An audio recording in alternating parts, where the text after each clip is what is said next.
Pour continuer à faire des vidéos, j'ai besoin de votre soutien. Commentez, likez et abonnez-vous à ma chaîne. Merci à tous.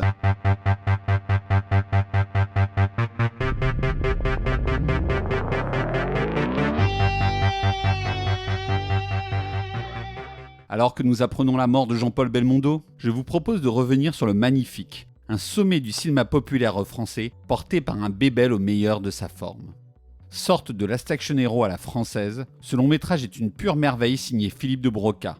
Cet ancien assistant de Chabrol et de Truffaut a signé des pellicules aussi essentielles que L'Homme de Rio, qui peut être considérée comme la meilleure adaptation de Tintin, même si elle n'est pas officielle, ou encore Le Roi de cœur, une ode à la folie qui est injustement méconnue. Philippe de Broca avait l'habitude de dire qu'il n'était pas un artiste, mais un artisan. Peut-être, mais quel savoir-faire! En effet, ces films qui semblent de simples divertissements en apparence sont en réalité complexes et très riches au niveau du discours. Il me semblait donc indispensable de revenir sur l'un des meilleurs films qu'il tourna avec Jean-Paul Belmondo, Le Magnifique. Un long métrage qui s'appuie sur un scénario maniant les mondes imaginaires et la réalité avec une aisance assez extraordinaire.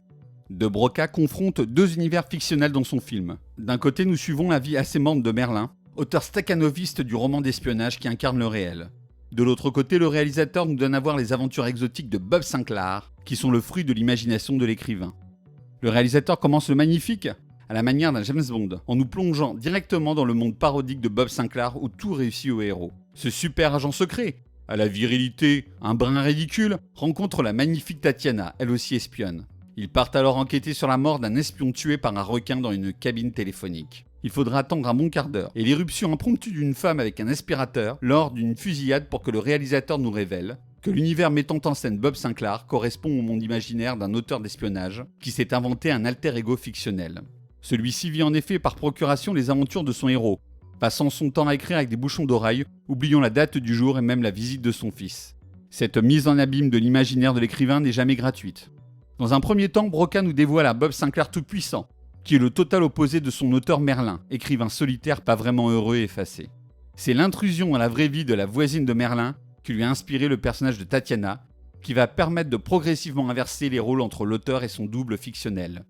Le film va alors nous donner à voir un Sinclair de plus en plus humanisé et ridiculisé, et un Merlin qui deviendra de plus en plus sûr de lui, comme lors d'une partie de boules où il commence à singer son héros de fiction. Comme il l'avait déjà fait dans Le Roi de cœur, de Broca semble nous dire que la fantaisie est nécessaire, elle doit être vécue, elle n'appartient pas seulement au monde des livres. Le Magnifique est une réussite à tous les points de vue, son montage est d'une grande lisibilité, la photographie colorée de l'univers très 007 de Bob Sinclair est un régal pour les yeux. De Broca fait également preuve d'un dynamisme hors pair. Il a parfaitement compris que dans la comédie, on ne doit pas laisser le temps au spectateur de réfléchir. C'est pourquoi les gags se multiplient surtout dans la première moitié du film.